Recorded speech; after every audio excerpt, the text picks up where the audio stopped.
जाए, वो केवल भगवान, केवल भगवान। भगवान के सिवा अन्य से किसी मांगने से हमारा मंगतापन नहीं मिटेगा। पीछे एक दिन चर्चा में आया था कि यदि जांचना ही है तो जानकी नाथ से जांचो, जिससे जांचने के बाद जाचकता जरी जाए, मांगना मिट जाए।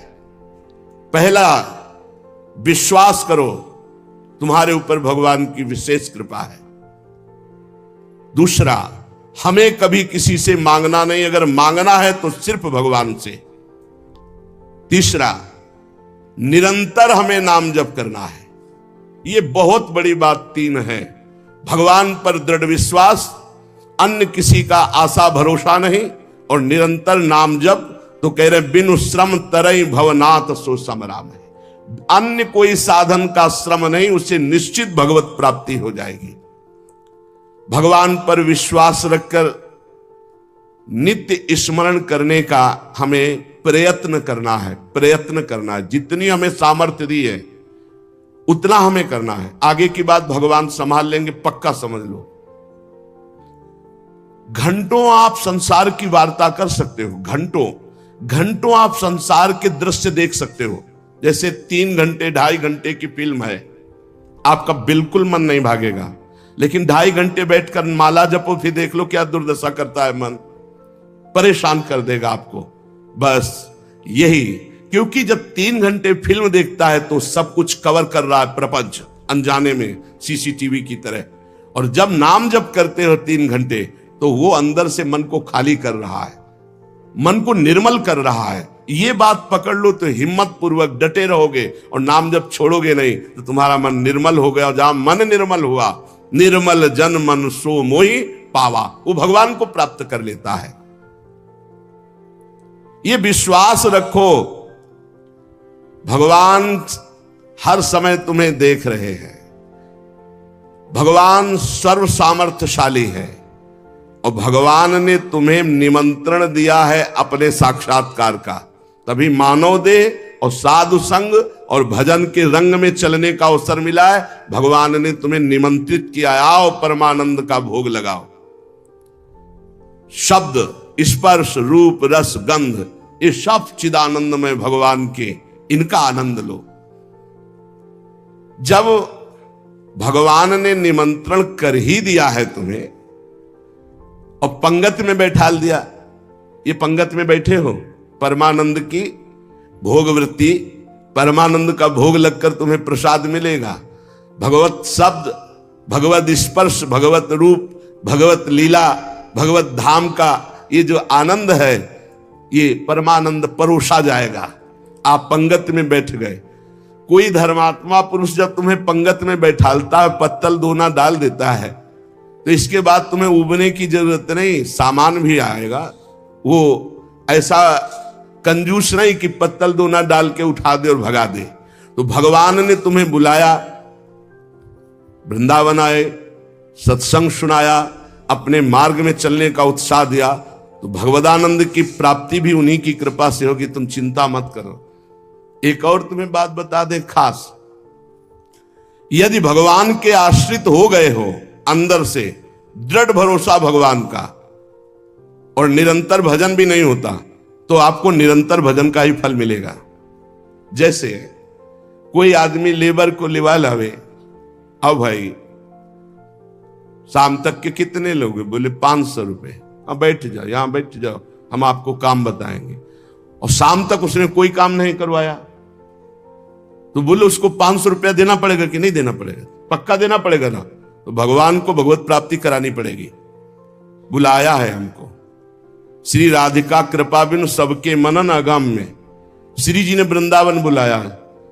जिनको वृंदा विपिन है कृपा तिन्हीं की हुए, तभी तो यहां आ पाओगे। सत्संग सुनाया, क्यों सुनाया सत्संग? हम फंसे थे संसार में, फंसे रहने देते, क्यों सुनाया? संसार का राग हटवाया सत्संग के द्वारा, क्योंकि वो मिलना चाहते हैं आपसे। इतना जब कर दिया, तो अब आप अंदर से भगवान की शरणागति स्वीकार करो। अंदर से भगवान का आश्रय स्वीकार करो। भजन की कमी भी होगी तो भी भगवत प्राप्ति हो जाएगी। जैसे वो 8 घंटा काम करने वाले को 500 मिलते हैं, पर वो काम नहीं करवाया, 8 घंटा बैठाले रहा, तो बैठाले रहने के 500 रुपया उसको देने पड़ेंगे, कानूनी देने पड़ेंगे। ऐसे ही भगवान को भगवत प्राप्ति करानी पड़ेगी। काहू के बल भजन को, काहू के आचार और व्यास भरोसे कुंवर के सुवत पाँव। आपने बुलाया है हमको, अगर आप ना घसीटते तो हम जैसे थे संसार में, देखो संसार में अपने आप में सब रमे हैं, वैसे हम भी रमे थे।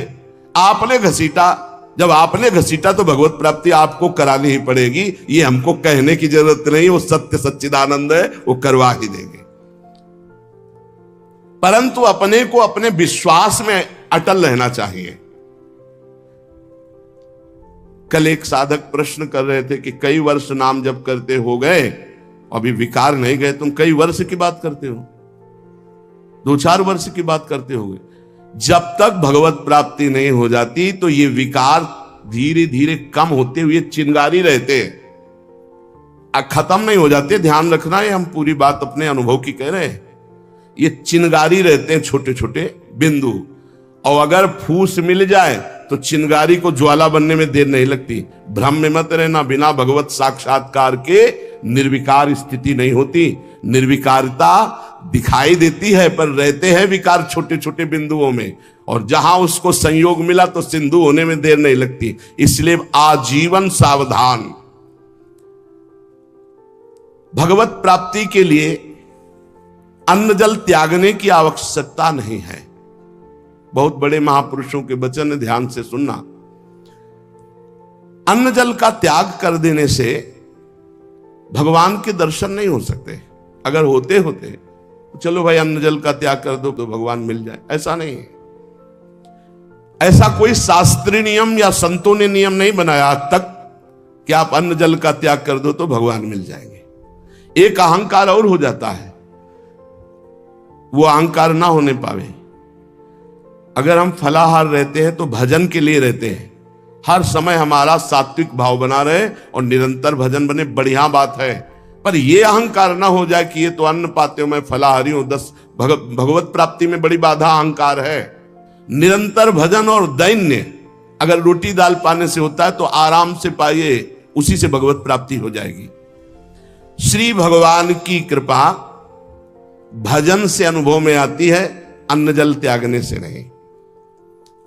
भगवान के दर्शन भजन से होते हैं। जितना भजन करोगे भगवद आश्रित होकर, उतने नजदीक आप पहुंचते जाओगे भगवान के।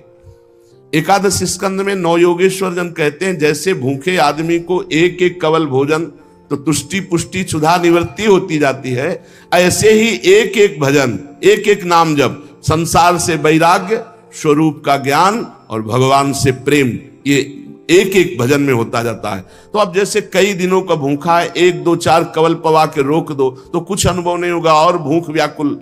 ऐसे ही 2-4 माला कर लिए आप, काम वो भी हो रहा है 2-4 माला से ही, लेकिन आपको अनुभव नहीं होगा। अनुभव होगा जैसे वो आधा पेट भोजन कर ले और फिर स्वाद उसे खीर का सब्जी का अलग अलग आएगा, इतना भूखा कि पहले आधा पेट हो जाए। ऐसे ही हमको कम से कम 12 घंटा भजन में व्यतीत हो, तब हमारी समझ में आएगा कि नाम का स्वाद क्या है।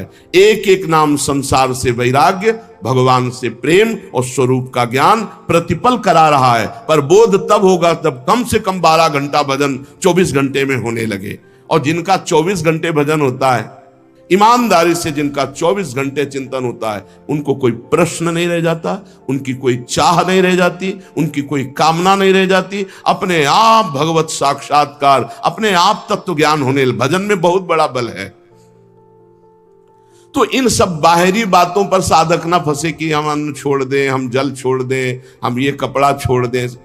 सर्दी है, चिंतन हो रहा सर्दी का, अरे चाहे टाट मिले चाहे कंबल तत्काल ओढ़ लो, चिंतन सर्दी का ना हो। प्रिया प्रीतम को खास बात यह है, भूख लगी है जो मिले नमक रोटी खाओ, इसको शांत करो और चिंतन प्रभु का करो। चिंतन रोटी का हो रहा है, चिंतन कपड़ा का हो रहा है, चिंतन भोगों का हो रहा है, वो बात नहीं। ये बात बिल्कुल परमार्थ में शास्त्र सम्मत, हमारा चिंतन नहीं होना चाहिए जागतिक भोगों का।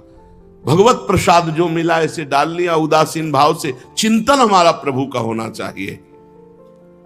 भगवत दर्शन में प्रधान भजन करते हुए जब भगवान से मिलन की व्याकुलता होती है। अभी कहां मिलन की व्याकुलता है? भजन, खास बात भजन है। जितना देर भजन करोगे उतने आप उज्जवल और पवित्र होते चले जाओगे। आपको पता नहीं होता कि आप कितनी ऊंचाई पर चढ़ रहे हैं। जब कोई अपराध बनता है और वो खो जाती है वृत्ति, तब लगता है कितनी ऊंचाई की वो वृत्ति थी, मेरे से गलती हो गई तो देखो वृत्ति खो गई। सहज धारा भगवत चिंतन की, सहज धारा, कोई विक्षेप नहीं, कोई चाह नहीं। और जहां अपराध बन गया तो वो बाधित हो जाती है। कई तरह का अपराध होता है। मैं बहुत भजनानंदी हूं और इनमें तो भजन नहीं, रुक जाएगा आपका भजन। किसी से अपने को मिलाना, उसको अपने से नीचा देखना, मारे गए, आपका भजन रुक जाएगा। किसी की निंदा कर देना, किसी के ऐसी चेष्टा करना कि उसके भजन करने वाले हृदय में दुख पहुंच गया, अब आपका भजन अवरुद्ध हो जाएगा। ना कोई चेष्टा, ना कोई निंदा और ना कोई मिलान किसी से करना है। हर समय देखना है हमारे ऊपर भगवान की विशुद्ध कृपा है, सब संतों की कृपा है, चराचर जगत की हमारे ऊपर कृपा है, सब श्रेष्ठ है, हम सबसे लघु। अब भजन आपका निरंतर चलेगा। अनन्य भजन में ना तन की शुद्धि रह जाए और ना मन की शुद्धि रह जाए। मन भी बेशुद्ध हो जाता है। अभी हमारा मन नहीं लगता तो मन की शुद्धि है, भजन की नहीं, ध्यान रखना। बैठे हो, शरीर में पीड़ा हो रही, अभी तन की शुद्धि है, भजन की। जब भजन में आएगी तो तन मन डारे खोए, लगन लगन सब कोई कहे, लगन कहावे सोए, जा लगन में तन मन डारे खोए। ऐसा भजन चल रहा है कि मन भी पंग हो गया, तन की भी शुद्धि नहीं। यह है भगवत साक्षात्कार के लिए। जानबूझकर हठपूर्वक अन्न, वस्त्र आदि आदि जो शरीर निर्वाह के लिए इनको छोड़ना बड़ा हानिकारक है। शरीर को स्वस्थ रखना भजन के लिए बहुत आवश्यक है। आपका शरीर स्वस्थ है, आप आराम से 2-4 घंटे आसन में शांत बैठकर मन को परमात्मा में लगा सकते हैं। अब आज कलयुगी शरीर ऐसे हो रहे हैं, नौजवान आदमी ब्लड प्रेशर, शुगर, क्या क्या परेशानियां। भजन कर लो, आगे और समय ऐसा आने वाला है भजन के लिए अवसर नहीं। जानबूझकर हठपूर्वक अगर आपको सुविधा सामग्री मिल रही शरीर रक्षा के लिए तो उनका त्याग ना करो। इसके त्याग से कुछ नहीं होता। अब शरीर ये सब अनुभव की बात है। शरीर उघार, सर्दी में शरीर कांप रहा है तो चिंतन तो जा रहा है ना सर्दी का। अरे जैसा भी टाट पट्टी कंबल जो भी मिले शरीर में डाल लो। अब चिंतन प्रिया प्रीतम को रहे, ये खास बात है। ये बहुत समय के बाद समझ में आती, नहीं तो अहंकार बना रहता है। स्वेटर कंबल के त्यागी हो, चिंतन सर्दी का हो रहा है, प्रिया प्रीतम का चिंतन करना है, परमात्मा का चिंतन कर। खास बात है, चिंतन नहीं छूटना चाहिए तो तुम्हारा त्याग सार्थक। और अगर चिंतन छूट गया तो त्याग की, और चिंतन ही बदल जाता है। प्रभु का चिंतन न रहकर शरीर का चिंतन होने लगता है। इसीलिए प्रेमी जनों को आप देखिए, वो वैराग्य प्रधान नहीं, अनुराग प्रधान होते, इसीलिए उनको पहचानना बड़ा कठिन। अखंड चिंतन निरंतर चले और जैसी स्थिति में शरीर को प्रभु रख रहे हैं वैसी स्थिति, शरीर ही से राग खत्म। आप निरंतर भजन करें, भगवान के दर्शन की भी मांग ना करें तो भी भगवान को दर्शन देना ही होगा, अपने आप देना होगा। आप पुकारें, आप भजन करें। भगवान दर्शन किसको कब और किस साधना से देते हैं आज तक कोई नियम नहीं है, कोई नियम नहीं। वो कहो अभी आपको दर्शन दे दे, उनके लिए क्या है। इसीलिए तो भगत मस्त हो जाता है जो भगवान की शुद्ध भक्ति करता है कि जब चाहेंगे करुणा निधान निहाल कर देंगे।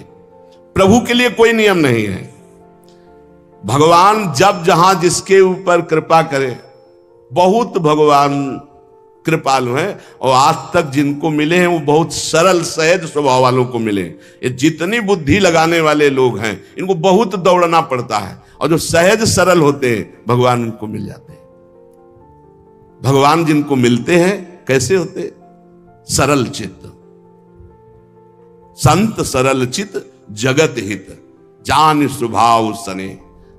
बहुत सहज इनका स्वभाव, कोई छल कपट नहीं, चित्त में निरंतर भगवद स्मृति, भगवान मिले मिलाए हैं यार, भगवान अंदर ही बैठे हैं, वो सब देख रहे हैं।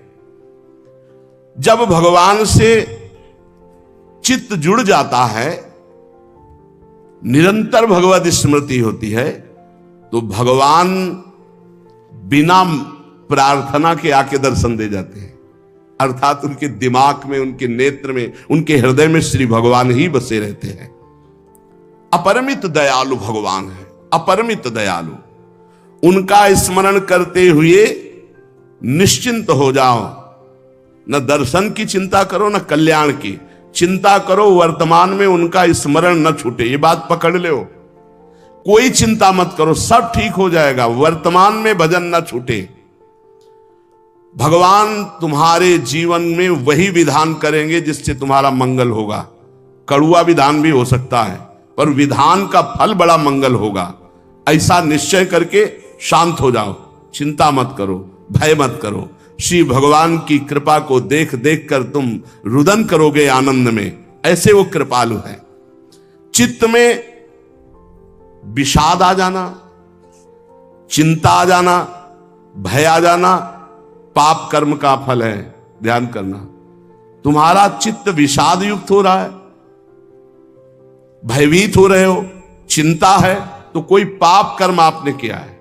वर्तमान में भजन करने वाले को भूतकाल का पाप कर्म चिंता शोक भय नहीं दे सकता, पक्का विश्वास रखना।